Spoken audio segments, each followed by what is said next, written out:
చంద్రబాబు నువ్వు ఎన్ని కథలు చెప్పినా ఎల్లో మీడియాలో ఎలివేషన్ ఇచ్చినా ప్రజలు ఆగ్రహంగా ఉన్నారని వైఎస్ఆర్సీపీ అధికార ప్రతినిధి పోతిన మహేష్ అన్నారు. చంద్రబాబు మాటలు చూస్తుంటే ఆయనకు చాదస్తం ఎక్కువైందనిపిస్తోందని ఎద్దేవా చేశారు. పోతిన మహేష్ ట్విట్టర్ వేదికగా వరదొచ్చినా బురదొచ్చినా ఆఖరికి ప్రపంచం మీద కరోనా మహమ్మారి వచ్చినా కారణం వైఎస్ జగన్ అనే చంద్రబాబు మాట్లాడేలా ఉన్నారు. అధికారంలోకి వచ్చాక బాబుకు చాదస్తం ఎక్కువైందనిపిస్తోంది. కురుస్తున్న వర్షాలు తెలుసు, కట్టెలు తెంచుకుంటున్న కృష్ణానది తెలుసు.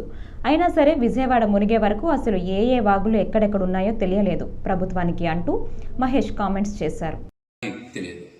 వరదకి ముందు చేయాల్సిన హెచ్చరికలు చేయక, ముంపు ముంచుకొచ్చాక, ప్రజలు నేట మునిగాక వారికి సరైనటువంటి పునరావాసం గాని, ఆహారం గాని, మంచినీరు గాని, సౌకర్యాలు గాని కల్పించలేదని, అందుకే విజయవాడ నగర ప్రజలకి చిర్రెత్తిందని తెలుసుకొని వారిని శాంతిపరచడానికి ఏదో రకంగా ప్రజల్ని మభ్యపెట్టడానికి చంద్రబాబు నాయుడు గారు విజయవాడ రోడ్ల మీద ముంచెత్తిన నీళ్లలో బోట్ల మీద తిరుగుతా ఉన్నారు. అసలు ఆ బోట్లు రోడ్ల మీదకి రాకుండా ఆపలేకపోయినటువంటి తన చేతకానితనాన్ని కప్పిపుచ్చుకోవడానికి ఈ రోజున బోటు రాజకీయానికి తెరలేపారు. మీరు ఎన్ని కథలు చెప్పినా, మీ సొంత మీడియాను వాడుకొని ఎన్ని ఎలివేషన్స్ ఇచ్చినా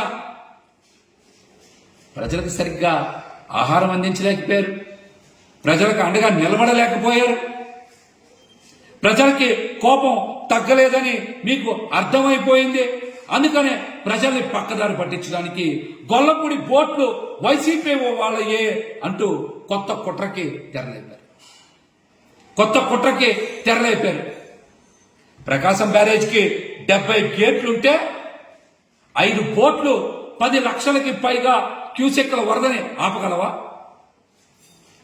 10 లక్షలకి పైగా క్యూసెక్ల వరద నీటిని, వరద ప్రవాహాన్ని 5 బోట్లు ఆపగలవా? ఎవడైనా సరే బోట్లను వదిలేటప్పుడు పార్టీ రంగులు వేసుకుని ఎవరన్నా వదులుతారా? ప్రకాశం బ్యారేజ్కి అడ్డంగా పెట్టాలనుకుంటారా? ఇలాంటివి 40 ఏళ్ల క్రితం రాజనాల సినిమాలో విలజనిజం చేస్తే ఇలాంటి